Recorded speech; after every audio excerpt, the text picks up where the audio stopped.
And we're back. Howdy y'all, this is Ethan Bonreal, back at it again with more Earthbound, and last time we were here, we watched the final Runaway 5 performance, and we went to the grand opening of the Foreside department store, where Paula got promptly kidnapped. Sucks for her. But lucky for us, we got to murder an alien with some rockets, which was pretty cool, and now we're here in the alien's office, where it sadly is no longer at because it's dead. So, on top of that, I also talked a little bit about why gays are sometimes kind of mean to each other, and then also why some gays just pathologically seem to not like other gays. And this time we're going to go off that vibe a little bit, but in a different direction. I am going to... Well, honestly, we're going to be doing some real freaky shit in this video. Things are about to get pretty wild, pretty abruptly in Earthbound. But on top of that, I'm also going to talk about something that happened to me recently on grindr that kind of annoyed / amused me, but we'll jump into that in just a bit, because now we're about to get snapped up, so let's do it. He's zooming in. Oh shit. Pictures taken instantaneously. I'm a photographic genius, if I do say so myself.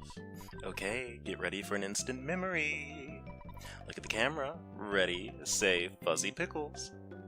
Oh, that's so random, XD. Who says fuzzy pickles when they take a photograph? LOL, LMAO, GG. So, we need to make a pit stop before we move on with the plot. We need to have at least one food item in our inventory that we want to actually get rid of. So we are going to go over here to the bakery, and we are going to demand their finest boiled egg. I just slammed my money on the counter and was like, give me the best egg you've got, son. So now we're going to roll up out of here because we are officially done with this area, and I'm pretty sure we will actually never come back here again, but who knows. It's a little bit random, XD. So how are y'all doing? I'm doing just fine. We need to make a pit stop real quick while I'm talking to the Foreside Hotel, but I just got back from grabbing Chick-fil-A not too long ago. It is 11:01 a.m. on a Monday morning when I'm recording this, and this video will probably be out by around 12 or 1 p.m. my time, but that don't matter to y'all because y'all just watch it when you watch it. Oh hey, there's the hotel. Let's do it. So... you know, this Chick-fil-A was very delicious. The homophobia made it taste better. I just love Chick-fil-A. I love having chicken in my mouth. I just can't help it. That is my preferred meat. But, you know, other than that, I haven't really done much. I mean, it's pretty early in the morning. I woke up at 7 a.m., a very adult time. Well, actually, I woke up at 6:52, I remember. That's when I looked at my clock. And my dad was home, which was weird, because he's been on a business trip / to see my grandmother for the past 2 weeks. But he was home, and I ran into him, and he was like, what the fuck, why didn't you check on me while I was gone? And I was like, basically, I was about to say we don't have that type of relationship, but I didn't, because that would have been mean. Also, we're going the wrong way. But other than that, not much happened. You know, a guy really pissed me off and amused me at the same time. Like, I was mad for a second, and then I was like, holy shit, this is actually kind of funny. But a guy pissed me off on grindr a little bit ago, probably about 2 days ago, I think. But we're gonna put that on a pause for a second here, because we got to get up in someone's business. So this is one of the times in Earthbound where if you're not talking to NPCs a lot, you are not gonna know what the fuck you're supposed to do. But what we need to do here is roll up in this cafe and just talk to people, and then you'll get a bit of dialogue that tells you it sounds like there's some commotion going on outside. There's a loud noise outside. Must be a 7th inning stretch, and the fans are singing Take Me Out to the Ball Game at the stadium. So if you listen closely to the music playing in the background, it is actually a remix. A remix? I don't know if that's the proper thing to call it. It's a remix of the United States national anthem. You have to listen closely, though. I don't know if y'all can hear it, but it is, I promise you. You should actually just listen or look for the sound file on YouTube if you're very interested in that. Just look up Jackie's Cafe Earthbound. I'm sure that will bring up the right song. But anyway, so again, in Japan, this is actually a bar, and what she's saying is, man, it sounds like some kids are really fucking twisted out there. You should go check it out. It'll be funny. And that's what we're gonna do. So in the Japanese version, playing off of this, instead of thinking this dude is passed out because he's dead, they think he's blackout drunk and they're just taking pictures of him and laughing. But, you know, whatevs. We're gonna see what's up here, because that's Everdred, our good friend from Tucson. He's breathing. Has he just been playing too hard? Oh, I don't like seeing a corpse around here. There's a person lying on the ground. I wonder if he's... Doesn't look like a nice man. Oh, no, I don't want to go like that. I'm glad it wasn't me. God, that's so real. Don't cut in front of me. If you give me something, I'll let you have my spot. Will you give me something? Okay, so we are going to give him that boiled egg. That is why we needed that. And he's going to scooch out the way, and now we get to see what's up with Everdred. ... Louise. Aren't you Ness? I can't see too well. Everything's blurry. You are Ness, aren't you? It's me. We met in Tucson. Everdred from Berglund Park. You must remember, I'm the best thief around. Apparently not too great, because you just got fucking murdered, son. That car painter in Happy Happy Village was hiding something. Oh, hey, I remember that. That was like 10 episodes ago. He stole whatever he was hiding and thought about selling it in the big city, and then an old city-wise man called it Manny. It's a strange colored doll-looking thing. Oh, wheeze, I'm in pain. And Monotoli tricked me and stole it from me. From me, he tricked a thief. He wanted me out of the way because I knew his secret. He gets his evil power from that statue. Listen, I'll tell you only once. At the cafe, check behind the counter. Gasp. I said I'd tell you only once, but if you insist, I'll tell you once more. That's actually a pretty silly bit of dialogue. I like Earthbound. I really like when games basically auto-prompt you to repeat the same bit of information over and over again, kind of like an Ocarina of Time, but this game kind of makes fun of that habit. Oh shit, he just pushed them out of the way. He probably didn't like their outfits. But anyway, now that he's out of the game, he basically wandered off to go die. But this NPC right here pretends that he didn't, because of censorship. He's not dead. I thought he may have passed on. Oh yeah, he's mega dead. We will never see him again. In fact, if you look through the game's files, you can actually see a sprite for the ghost of Everdred, which is pretty neat, but it actually isn't implemented in the game. Kids shouldn't drink espresso, it'll stunt your growth, Stubby. And quit hanging around out here. What? Mr. Monotoli's here. He must be thinking of someone else. Well, we are gonna go ahead and move forward with the plot then. So he told us to check behind here, and oh shit, the fuck. And we are about to get fucking twisted. Oh shit, I'm roasted, mate. So now we are in what seems to be a parallel dimension, and in this parallel dimension there are some pretty freaky things going on. Everything is very neon colored and brightly colored. It's just, there's a lot going on. But you'll see what this place is in a second after we fight this. So this enemy is actually kind of like Bahamut from the earlier Final Fantasy games. It does a countdown until it uses its attack, and then when it does that attack, it does like a bazillion damage and almost one-shots you. But luckily we don't have to deal with that because we killed it before the countdown. So what's up here? Excuse me, I want to get to you. Yes is no, and no is yes. It makes perfect sense in Moonside. Okay. No, that's right, I'm the host here. Yes, that's wrong, I'm the hostess here. What? Fourside? Are you still sleeping? This is Moonside. So that is where we're at. We are in Moonside, the psychedelic kind of just random area they put together. I mean, this is actually a pretty brilliant way of making a new area in the game, just coloring in a previous area neon colored and shoving random enemies in it. But anyway, we're gonna be here a bit. Moonside can be, it's not hard to navigate, but like it's easy to get lost here, so those things might not be compatible in your mind, but you know, You'll see what I mean as we get through here, because it's four-side, basically, but you can't navigate it the normal way because there are roadblocks that stop you from going places. But all of this gives me an excuse to... Nope, actually we'll fight that. We'll fight the painting. This gives me an excuse to talk at y'all. So, like I said, I talked to this dude on Grindr, and he just annoyed the crap out of me and then made me laugh. So... for y'all who are maybe... Ooh, man. Sorry. my accent's kicking in there. So for y'all who are maybe like baby gays who don't really have experience with guys, I'm about to drop some truth knowledge on top of y'all. So, like I've said, a lot of us homosexuals, we cannot reach that person, so we should not go there. We are going to look for someone else to talk to. There are a lot of invisible barriers in Moonside, so if I stop walking, even though someone's right in front of me, the reason is because I can't reach them. Oh, I do not want to fight that painting, but I guess I got to.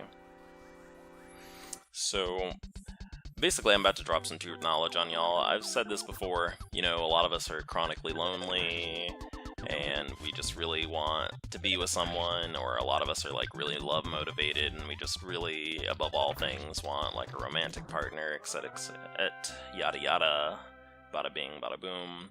But like, I want to ask y'all a question. How do y'all think that manifests though when we are dating or reaching out to people?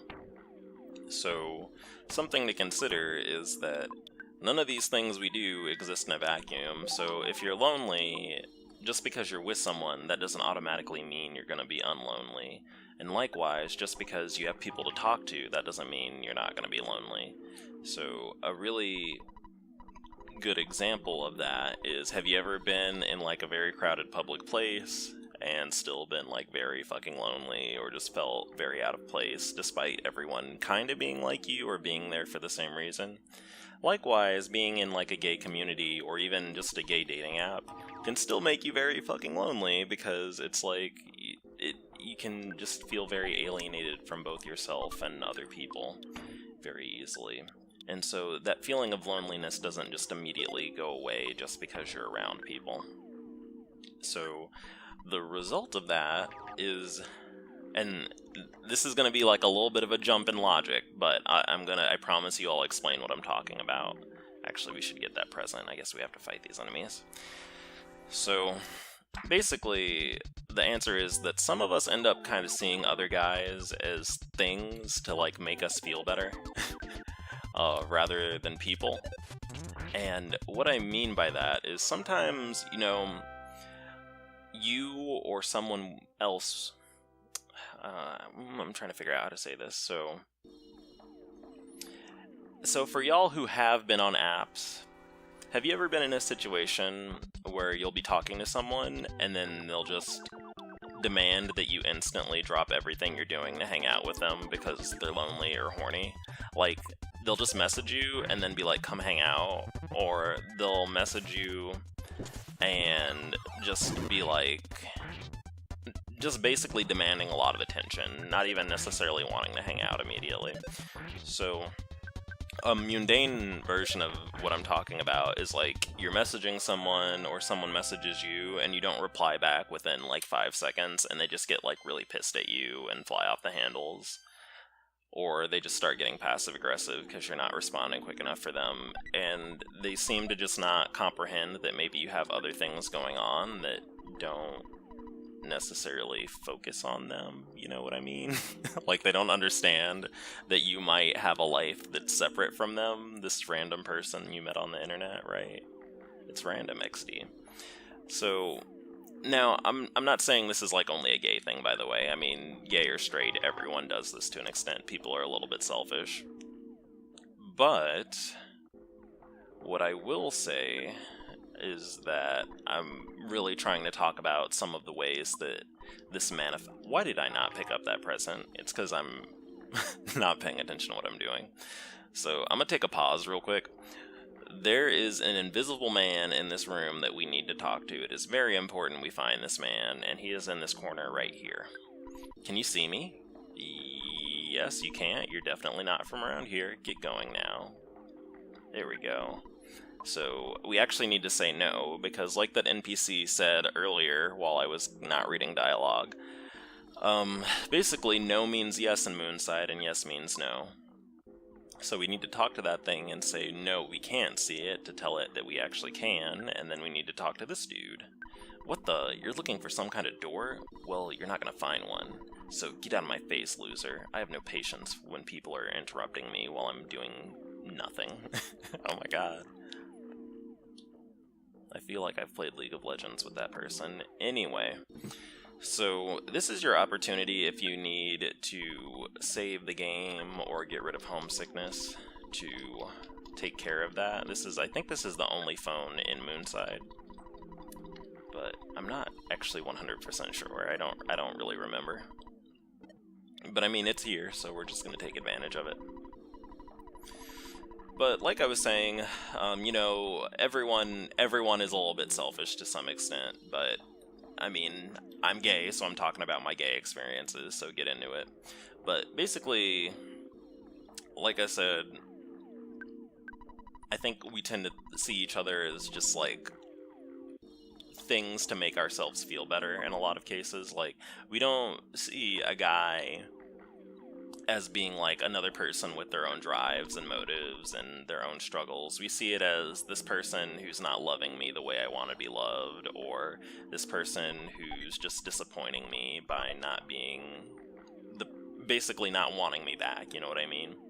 Or this guy who isn't giving me the attention I want, instead of, again, another person who has their own needs and wants.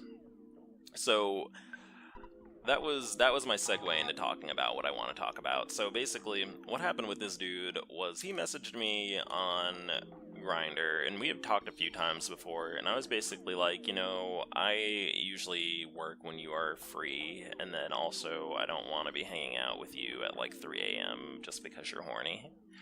And he was like, that's cool, whenever our schedules line up, we can hang out and talk or whatever.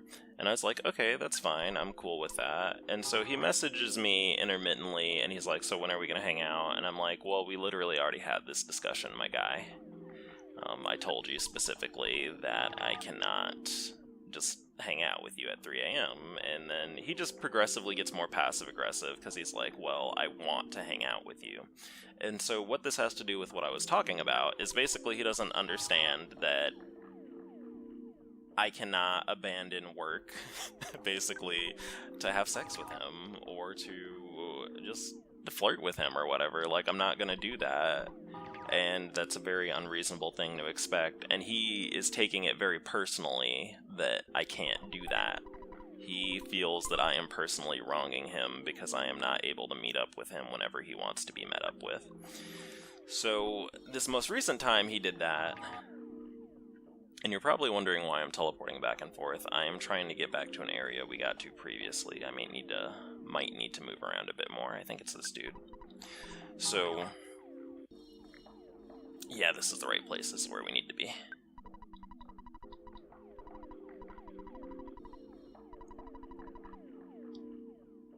There we go.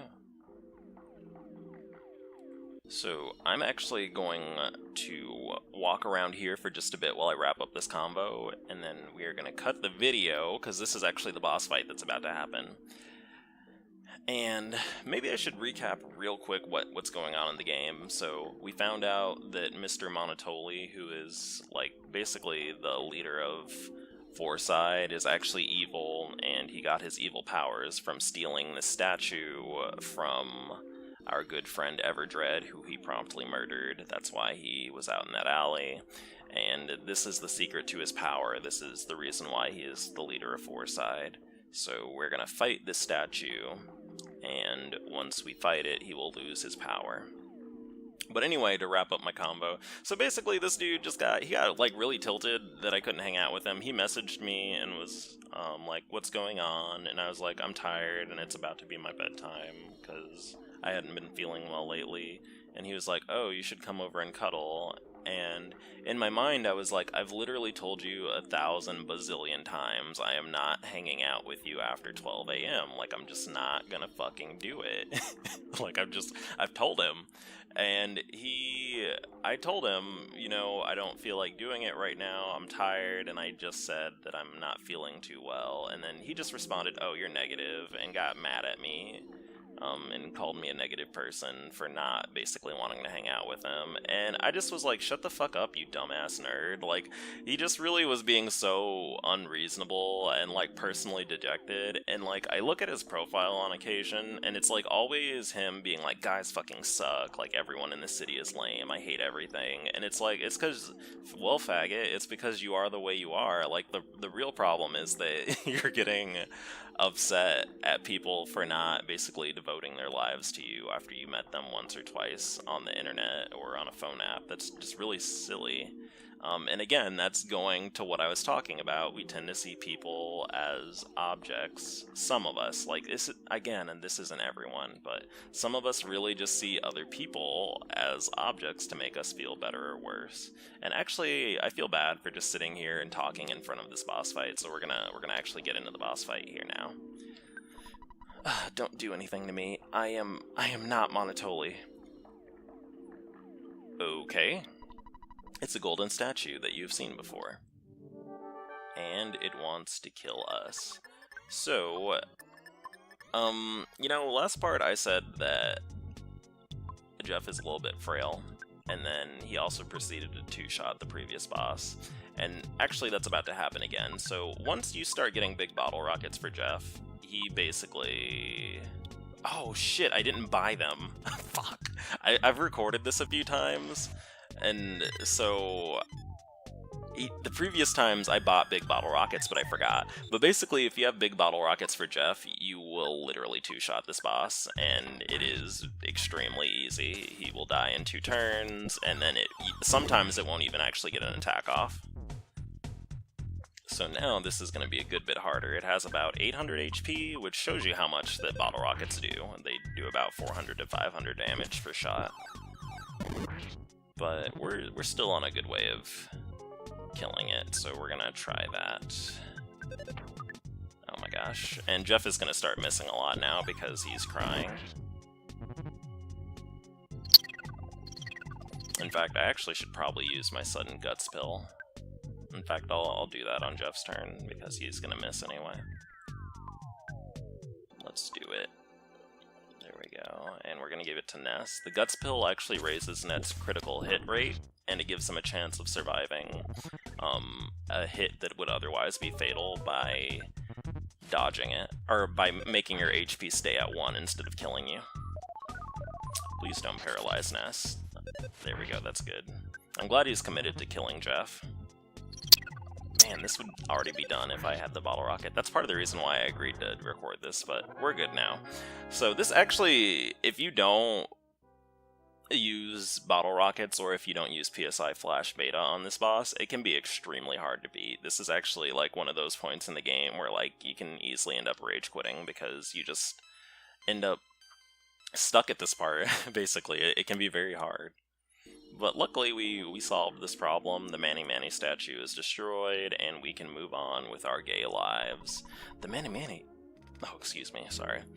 The Manny Manny statue was actually a device that created an illusion. The illusion device was destroyed. Okay, so... the fuck? You were wandering around the warehouse with a vacant, far-off look in your eyes. Were you daydreaming? So basically, we were just fucked up walking around this back room thinking it was Fourside, which I guess is cute, but now that we've destroyed the Manny Manny statue, we should confront Mr. Monotoli, which we are going to do in the next part. But, oh hey, we got a call from Apple Kid. Hello, this is Apple Kid. I've come up with yet another wacky invention that I think has real potential. Maybe you won't, but anyway, it's called the Gourmet Yogurt Machine. It makes many different flavors of yogurt. The only problem is, right now it can only make trout-flavored yogurt. So I'm having the machine delivered to you via Escargot Express.